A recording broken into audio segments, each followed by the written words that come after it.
এই প্রবাসে কষ্ট ছাড়া কিছুই পেলাম না।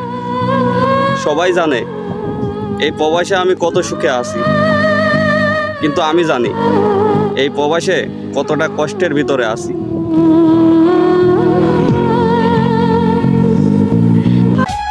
আলহামদুলিল্লাহ, রিজিকের মালিক আল্লাহ।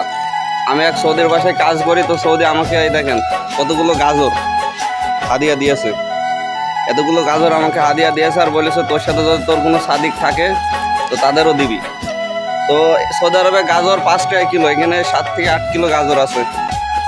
তো বাংলাদেশে প্রায় 1000 টাকা। তো দেখেন অনেক ভালো সৌদি এখনো আছে, কারণ এই গাজর আমরা আমাদের মতো প্রবাসীরা এই গাজর কোনো সময় কিনে খেতে পারবে না, এই জন্যই সৌদি আমাদের হাদিয়া দিয়েছে। তো আলহামদুলিল্লাহ, আল্লাহর কাছে হাজার হাজার শুকরিয়া। কখন আল্লাহ পাক রিজিকের ব্যবস্থা করতেই, তো আল্লাহ পাকই ভালো জানেন। আলহামদুলিল্লাহ, রিজিকের মালিক আল্লাহ। তো আমি এই যে বলে দেওয়ার পাশ দিয়ে আমি কাজ শেষ করে যাচ্ছিলাম, তো এই যে আমার কান্দে যে লোহাটা দেখছেন, এই লোহাটা আমি পালাম। লোহাটা সেই ভারী 20 থেকে 30 কেজি ওজন হবে যত সম্ভব। তো এটা আমি বিক্রি করব। তো রিজিকের মালিক আল্লাহ।